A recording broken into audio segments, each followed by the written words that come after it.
No a jak vidíme právě tady pan Aleš, který přijel se svým bratrancem panem Zborši, s jeho služebníkem, se zde občerstvují. Jo, nebo nějakou pijáckou. Třeba tu Intaverna. Intaverna, myslíš? Že ji znám, ale hrát se mi nechce. Ty budeš odporovat? Počkej, nemůžeš jen tak zvalkovat. Musí odpoledne zahrát na slavnosti. Eliško, Ano, pane. dones mi něco k jídlu.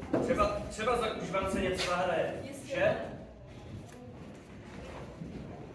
Jak poroučíš, pane? Hej.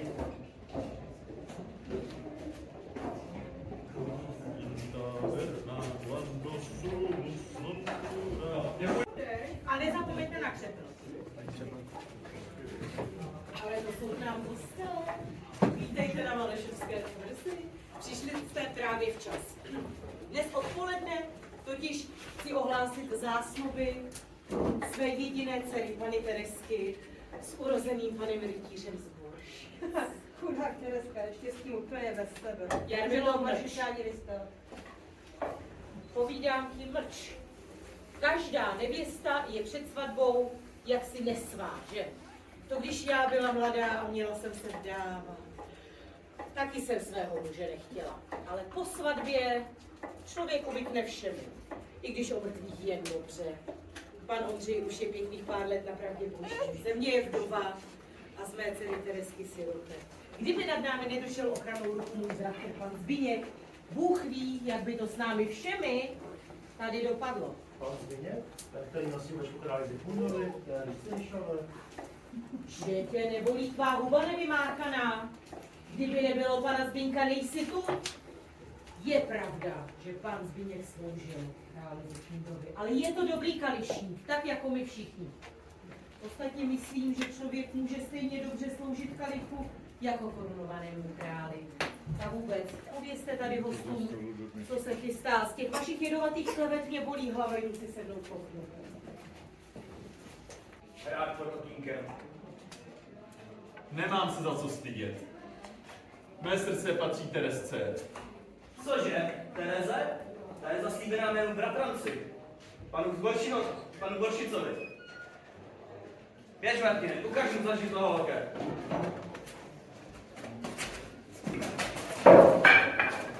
Tak všechno si člověk musí dělat sám. Běž, stáhni, nebo tě nechám vykrásnat.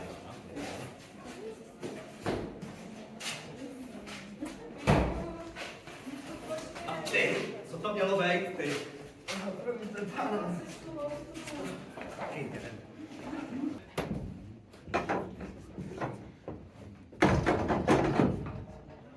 Volal jsi mi, pane Zbyňku?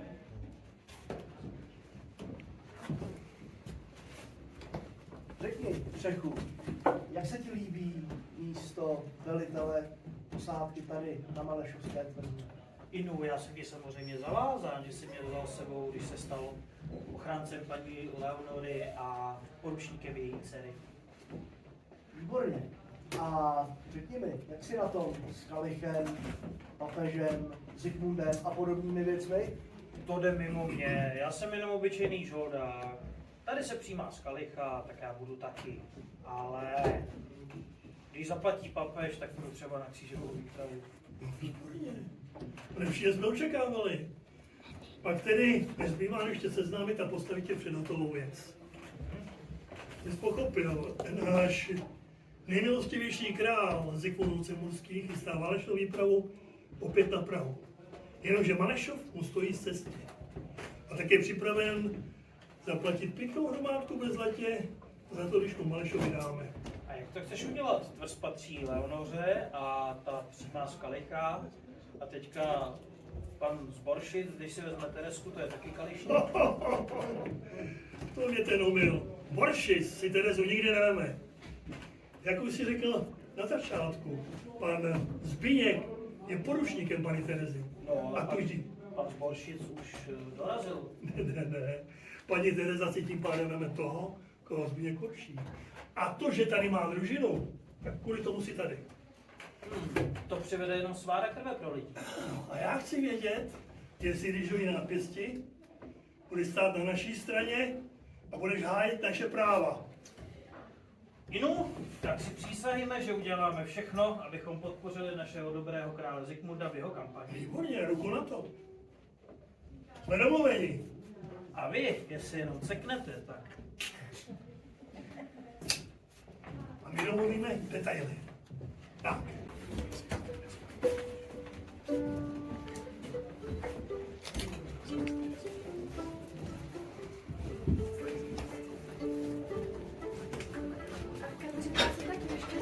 Ale nešťastná si klidně buďte, Teresko.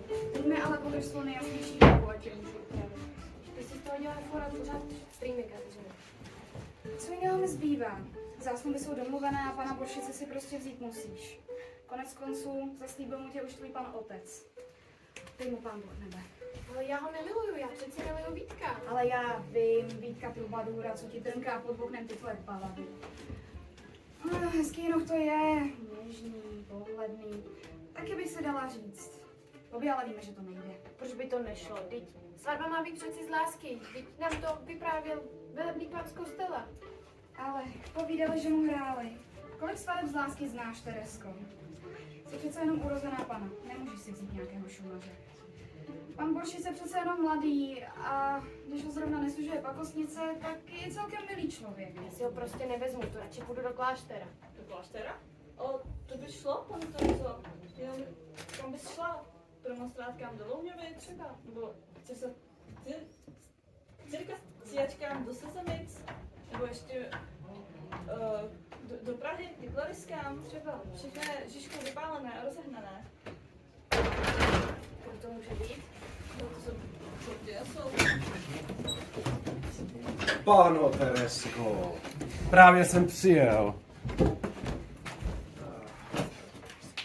Chtěl jsem pozdravit svou snoubenku. Pane, měl by se odejít. Víte, že pana Terezo se ještě musí připravit. Hned. Jen bych chtěl poprosit o nějakou zástavu na dnešní rytířské klání, pod kterou bych se mohl být. Koná se na počest našeho zasnoubení. Bráteli, tady máš. Ale nemusí tě. Ale mé srdce ti nikdy patřit nebude. Já už mám srdce zastavené někomu jinému. A komu?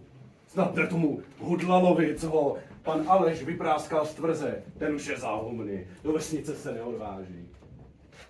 Pano Teresko, jste urozená paní. Vy si zasloužíte někoho lepšího. Muže urozeného, rytíře statečného, který vám přinese bohatství a slávu.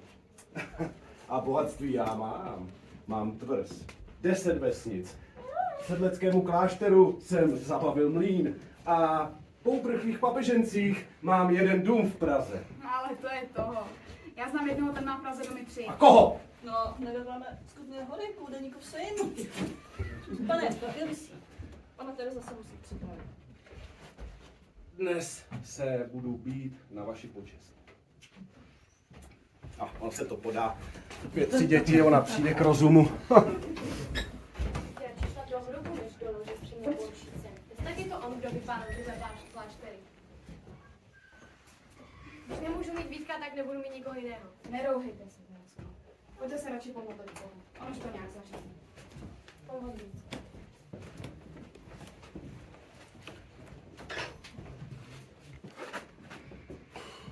Drazí pánové, drahé dámy, drahé pany, rytíři, lidé prostí, nastává konečně ta chvíle, na kterou jsme se dnes všichni těšili. Vyvrcholení naší slavnosti, kdy oslavujeme to, že se bude dávat pana Tereska. Právě České musí umět vládnout jak terén, tak večer. A my zde máme nejlepší bojovníky z celého širého okolí. Shodou okolností jsou někteří z nich také v rámci tohoto panství. Jedněmi z těch dovolte, abychom si představili naše 4 udatné bojovníky. Začněme s panem Alšíkem z Křešic.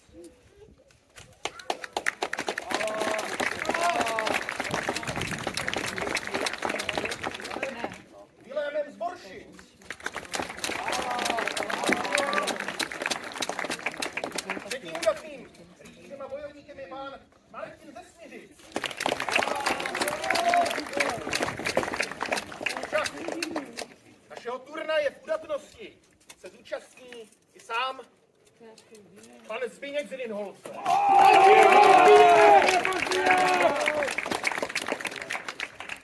Věřím, že nemusím vysvětlovat nikomu nic o čestném boji a proto, aniž bychom chtěli situaci déle protahovat, rovnou poprosím pana Alšíka z Řešic, aby se postavil do boje s panem Vilémem z Borši. S tím, že vítězem se stane ten, kdo ukáže, že je v boji udatnější a lepší než ten druhý. Nicméně nebojte se, v boji uvidíte každého z každých.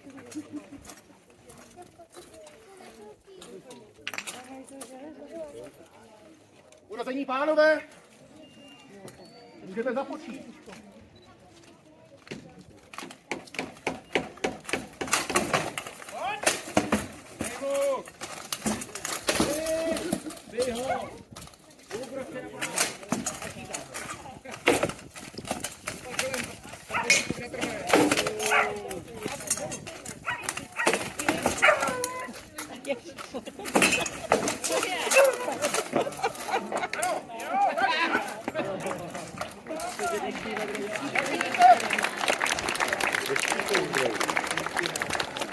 Jak vidíte, boj to byl líbý a však vítězně z něj vychází pan Vilém z Borši. Chvíli odpočinout, než ji povoláme do boje znovu a postavíme nyní proti sobě pana Martina ze Studičku s panem Zbínkem z Rýnholce. No, pan Zbíněk! Sláva! Sláva panu Zbínkovi! Provení pánové. Pí ho, pane Zbínku! Po něj!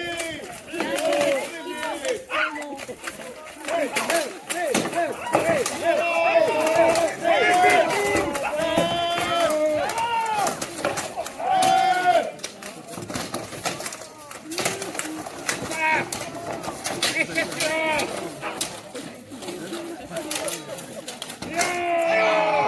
zpívat, pan Zbíněk!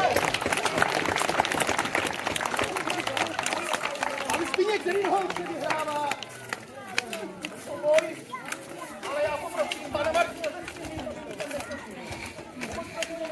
nastoupí pan Vilém z Borši a ukáže tomu srdnatom boji se svým dalším protivníkem.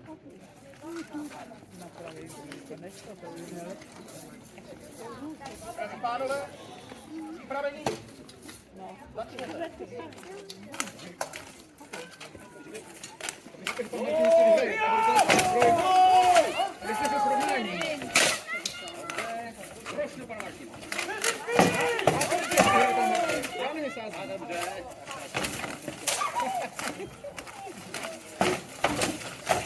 Pí ho, pane Martine!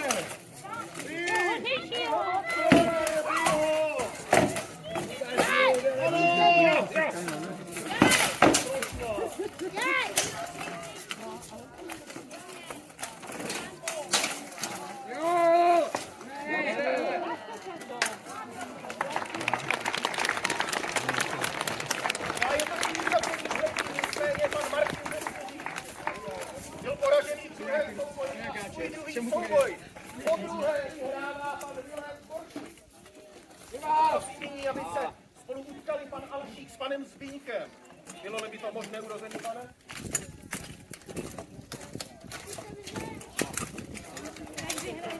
Alšíka.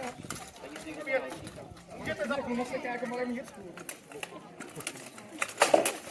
Pí ho, pane Zbínku! Ještě se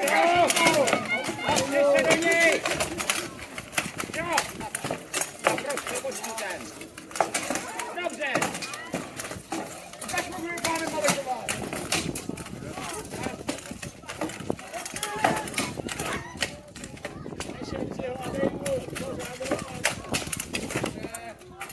Ještě! Uměte na soustávku. Nikde mu nej! No, už potlesá v kolenou. Uznal slobodáčku. Ano!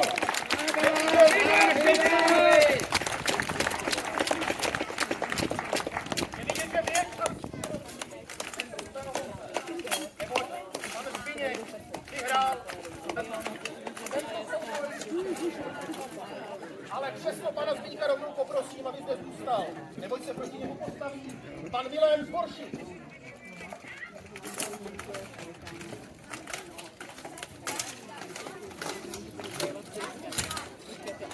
Pánové, polejem posto.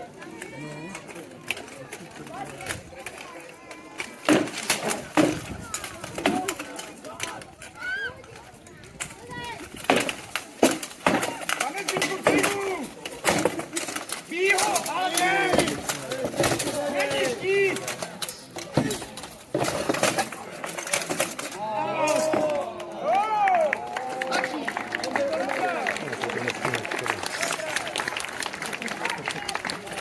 Možná je to tím, že pan Zbyněk neměl čas tolik odpočinout. Vyhrává pan Vilé. Nicméně ještě mu není konec, protože zde máme poslední dvojici, a to je pan Martin ze Smiřic s panem Alšíkem z Křešnic, kteří se utkají nakonec tohoto našeho drobného turnaje.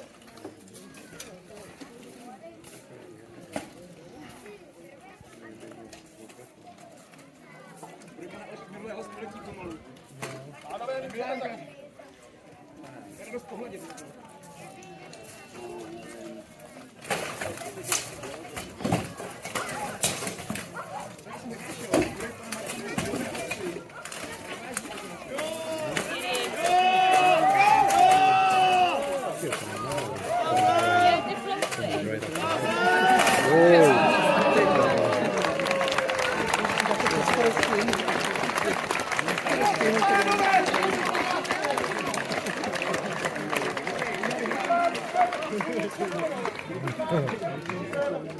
Rozhodně bych ani jednomu z vás stát v boji nechtěl.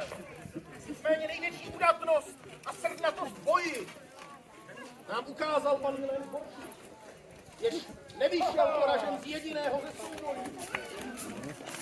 Ivan Boršic! Bravo!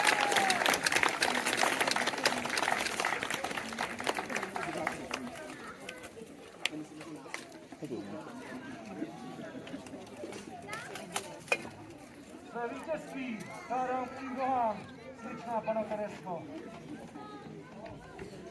Bratře, myslím, že by bylo na čase ohlásit to zastoupení. Ano, ano! Ohlásíme zastoupení. Tak tedy, ještě jednou urození pánové, lidé prosím. Sešli jsme se dnes, abychom vyhlásili zasnoubení urozené Pany Teresky z Malešova, chráněnkyně pana Zbyňka.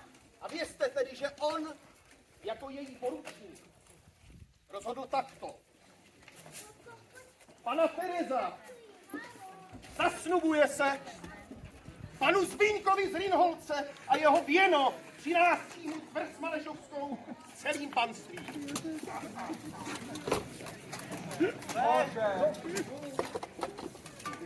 To je urážka! Pán Zbyněk jako poručník sám určuje, koho si vezme. A jejím jménem podepisuje svatební smlouvu a jménem svým, jakožto snoubence, vyslovuje souhlas za sebe. Z hlediska církevního práva je sňatek již uzavřen. Je mi líto, pane Boží. Dokonce máme dispens od papeže i z pešetí. Urážka! To takhle nenecháme! Chlapi, ke mně, dělejte! Dělejte se!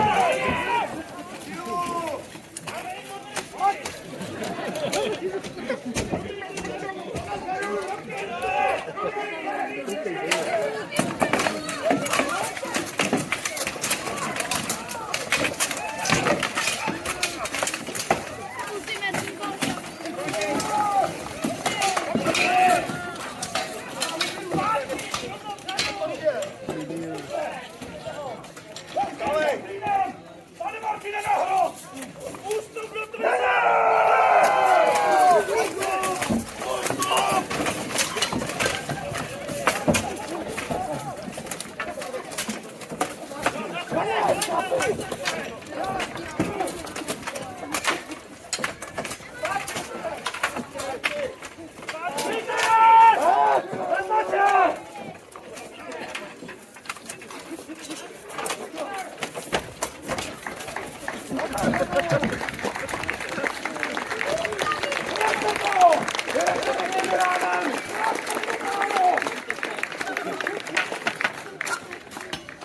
Tuhle urážku smije tvoje krev!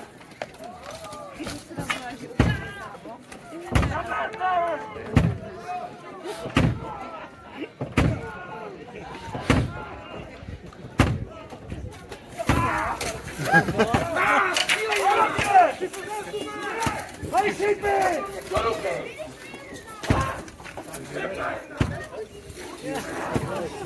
Pojďte ke mně!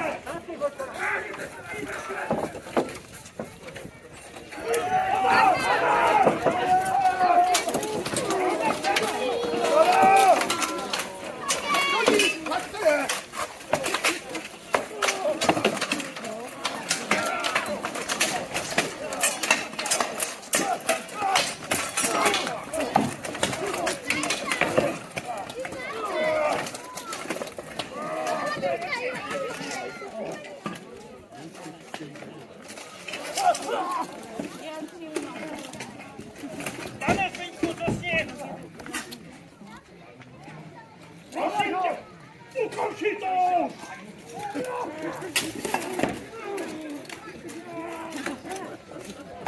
A pana Tereska je jenom moje! Nesutej se!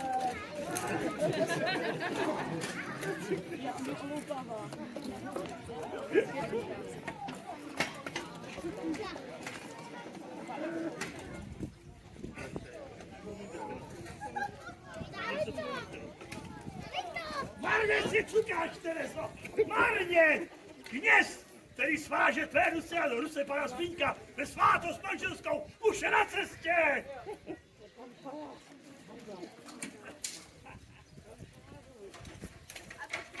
Slyšíte?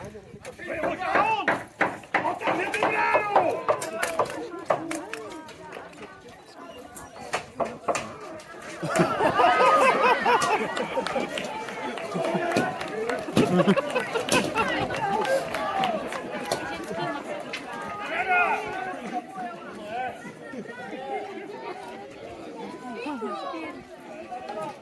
Cože? Ty šmaři, jak se opovažuješ? Komu říkáš šumaři? Já jsem urozený pán, víc holohlav. A na klízníře mě pasoval sám král polský, Vladislav. Jsem stejně urozený jako pan Zbyněk, jenomže já jsem svůj čest neposplnil. Co teď?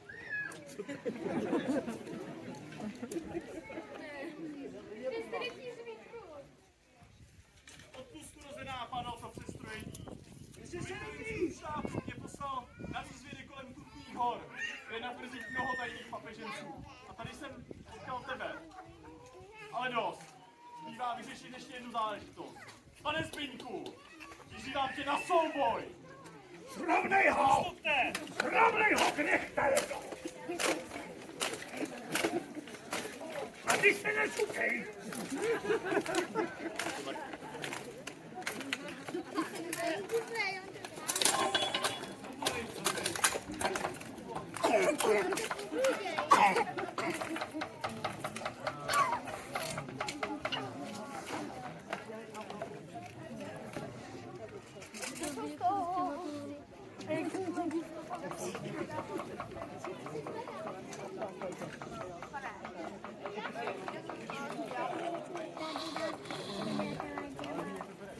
Well, they're playing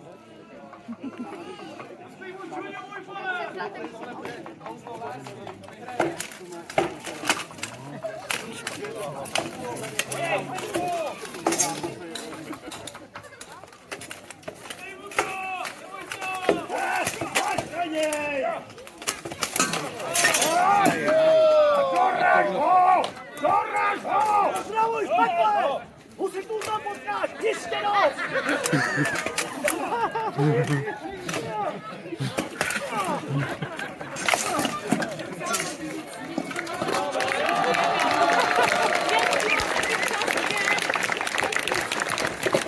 Ať bratr přece netvor! Papi, ke mně! Nech udělej jeden, sekry! Pán je mrtvej. Já jdu taky domů.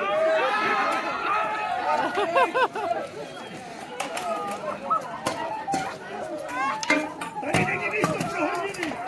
Ty vole, ano!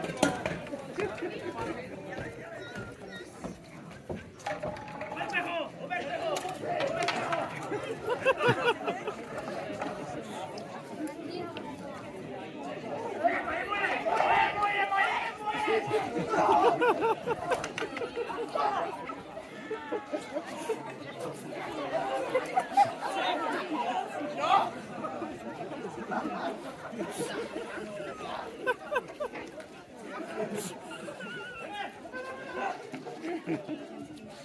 Tak já vám tedy, milé děti, dávám své požehnání.